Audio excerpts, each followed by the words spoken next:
They said it would improve curb appeal and boost property values. Yeah, that's how Karen opened the emergency HOA meeting, all smiles and salmon pink blazer, strutting around the folding tables in the clubhouse like she'd just saved the world. Her PowerPoint was nothing but vague promises, but her grin, man, that grin, was pure sales pitch. And the thing was, nobody saw it coming. No warning. No surveys. Nothing in the mail, just an announcement. The HOA would start paving a shortcut road behind our quiet cul-de-sac, connecting us straight to the highway, supposedly to ease traffic. But honestly, we're 41 houses and our biggest rush hour is when Amazon delivers twice in one afternoon. I sat in the back, arms crossed, watching Karen spin her story. I asked who approved this mess, and she tossed out, "The board voted unanimously last week, in executive session." Translation, behind closed doors. Most folks in the room looked confused, Marco especially. She gave me that tired, storm's coming look. I pushed for details, permits, drainage, environmental reviews, but Karen just said they'd hired professionals, and that construction started Monday. No one else got a say. That night, I checked my email and sure enough, there's a project summary, no firm names, no permits, no real studies, just an estimate and a line about emergency authority. My gut told me something stunk. By Thursday, construction trucks showed up, unmarked, sketchy. Kids barely old enough to rent a car started digging up the ridge. No fencing, no safety vests. Just dirt flying. Karen prowled the edge with her tablet, looking every bit the general. I stood there with Marka, who whispered, "Is this even legal?" I told her, "Not even close." I called code enforcement, left voicemails, got nowhere, figured Karen counted on that. She'd pulled fast ones before, tearing down a historic gazebo for her wellness deck, writing up fines for anyone but her nephew. But this was public safety, not garden politics.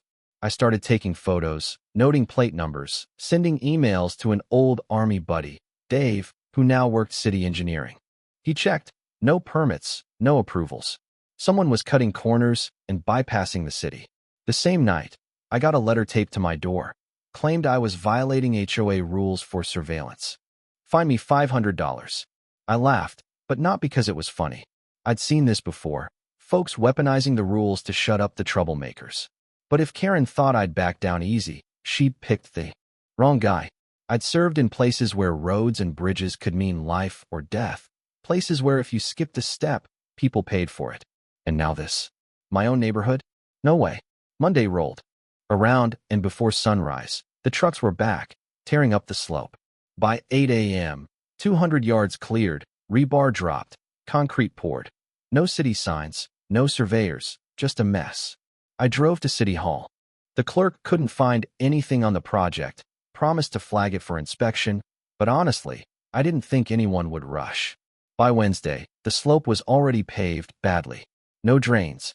Just asphalt running off straight into Marka's yard, which flooded after the first rain. I started knocking on doors. 18 homes backed up to the mess. 10 folks opened up. None of them had been asked or notified. Most were scared to speak. Karen held the keys to everything. Pool access, landscaping, even parking passes. One neighbor, Glenn, got 3 violations in a week after he complained.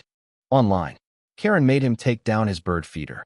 So I wrote a letter, professional, factual, listing every violation of bylaws, city codes, and basic decency. CC'd the board, their legal counsel. Attached photos. Karen's response: "Your hostility is being seen as harassment." Plus a fresh violation for my mailbox post height. Never mind, it had been the same since 2003. But that's when I knew I had her rattled. She thought getting the road poured in 5 days meant she could bury it all, but I was patient, and the first big storm was coming. I mounted a weatherproof camera under my eaves, covering the slope and the new road. It didn't take long. After the second heavy rain, I spotted a hairline fracture, a crack that turned into a split, then a full-on washout. Asphalt started flaking, mud pushing up from below. I filmed everything. Dash cam, roof cam, you name it. There was no drainage, no crown, nothing but a disaster wearing fresh blacktop.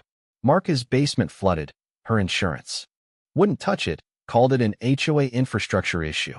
Meanwhile, Karen threw a party, balloons, cupcakes, bragging about progress, while the road literally fell apart behind her. I confronted her at the party, quoted the HOA's own standards. She just smiled. We followed professional guidance. Name one, I pressed. She turned away. I reminded her what happens when a slope gives out. She called me hostile. Yeah, that happened. That night, I poured a drink and got to work, organizing footage, neighbor statements, emails. I needed someone outside the HOA's reach. That's when I remembered Dave. He worked for the city's new integrity unit. After a similar scandal a few towns over, I sent him the whole file. Within days, things escalated. A utility worker's van sank into the mud. The video went viral. People started sharing stories of basement leaks. Someone posted a contractor invoice. Recycled mix asphalt, non-certified. Karen sent out another email. Settling is expected, but the cracks were showing in more than the road. Thursday morning, a plain envelope showed up. No return address, just cease and desist or face legal consequences. Scribbled signature, no name, just legal counsel. Pure intimidation. That night, Karen posted to the HOA portal, putting me under community conduct review. Translation, kangaroo court. She'd done it before. Find a young couple out of the neighborhood for division. But this time, it was retaliation, and that word carries weight. The next morning, my mailbox was kicked sideways. Karen's Lexus cruised by twice, no wave. I got another violation for grass length. She was trying to outlast me, paper me into submission. But I'd faced worse. IEDs in playgrounds, corruption backed by real power. I logged everything. The fines, the letters, where storm runoff cut into old streets. Even found their construction debris dumped illegally on the green belt. Then Dave called. He'd pulled records. The contractor's license was fake, the grant money misused. They forged the license, he said. Worse, your board filed for a city beautification grant and the authorizations. Bogus. I asked if he could launch an official inquiry. You have to file a formal complaint, he said. So I did. I filed it everywhere. City, council, public works, even hand-delivered one to Karen. At the next open meeting, the storm rolled in slow, days of rain, ground turning to soup. On the fifth day, a sinkhole opened behind Marca's yard, swallowing part of the new road, dragging her rows. Trellis with it. The asphalt folded, a parked sedan nearly slid in. Neighbors filmed, called 911, city engineers showed up. Karen didn't, until reporters did. She called it settling. But nobody bought it. The HOA portal crashed from all the angry posts. Local news picked it up, drone footage of the sinkhole. City investigates permit violations. Karen's mask was slipping. Still, she fought, emailed the board recommending fines for anyone complicit in escalating the situation. That word, complicit, made it clear she was cornered. That night, someone slashed my tires. I just installed a new trail cam and kept moving. The real work had started. Dave confirmed everything. The shell contractor, the forged invoices, even Karen's name on businesses in Nevada. The audit team rolled in. Angela Ross, all business, her team tearing apart the HOA office, searching files.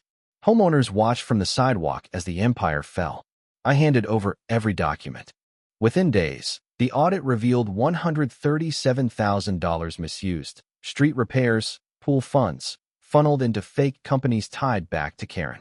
When the city attorney presented it all in court, emails, fake fees, personal threats, resident stories, the whole room felt it.